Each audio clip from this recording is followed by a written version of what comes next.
He shaped the sound of a generation, yet he was never its poster boy. While others dazzled beneath the lights, Benny Andersson built something far more enduring behind the studio glass. As a founding member of ABBA, he helped create a catalog that defined the 1970s and beyond.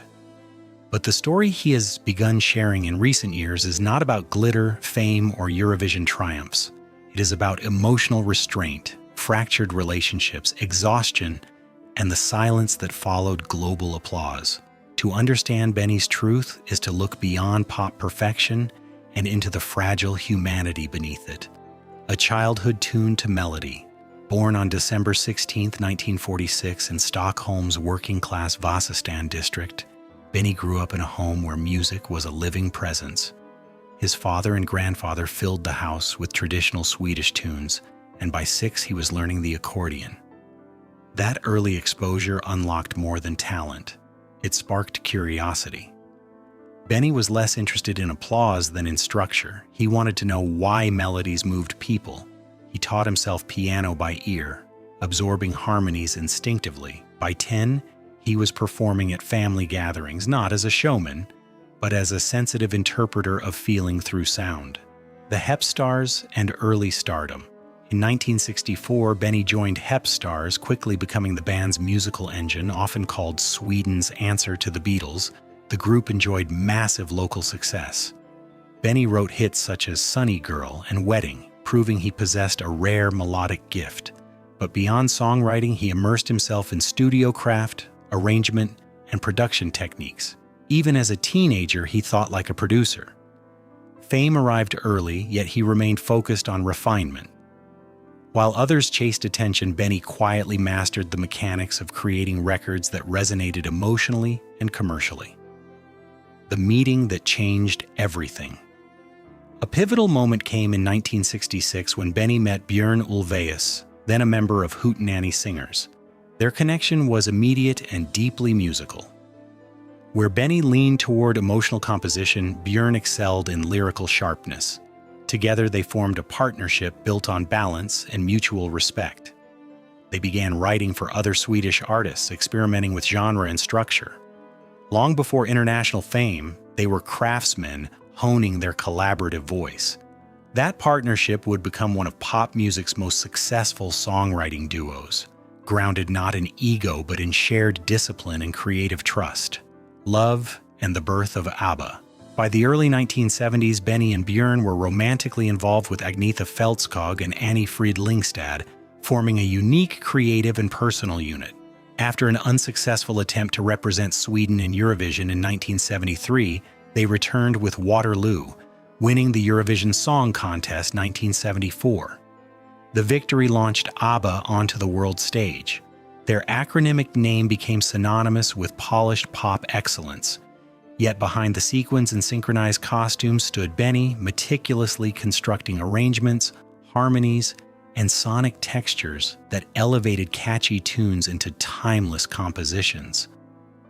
Crafting joy with a shadow, beneath Benny's genius lay an emotional duality. Songs like Dancing Queen, Fernando, and Knowing Me, Knowing You shimmered with brightness, yet beneath the gloss lingered melancholy. He layered synthesizers, pianos, and vocal harmonies with architectural precision. Each silence, each modulation carried intention. While Björn's lyrics told stories and Agnetha and Frida delivered them with crystalline power, Benny sculpted the emotional undercurrent. His melodies often carried a distinctly Scandinavian wistfulness. Listeners danced, but they also felt. That combination of exuberance and introspection became ABBA's signature, proving pop could be both commercially irresistible and emotionally complex. Cracks behind the curtain. As ABBA's fame intensified through the late 1970s, personal tensions quietly deepened. In 1979, Björn and Agnetha divorced. In 1981, Benny and Frida followed. Remarkably, the group continued recording, channeling heartbreak into music. Albums like The Visitors carried darker tones reflecting private pain. Songs such as The Winner Takes It All felt painfully authentic because they were. The band maintained professionalism, but emotional strain lingered. Fame magnified vulnerabilities. They were four individuals navigating love, separation, and global scrutiny simultaneously. The music endured, yet the personal cost grew heavier with each tour, interview, and recording session. Silence. After the applause. By 1982, ABBA quietly stepped away. There was no dramatic farewell, only distance. Benny immersed himself in new projects, including the musical Chess, again collaborating with Björn. Though successful, nothing replicated ABBA's scale. For decades, reunion rumors surfaced, but the four resisted.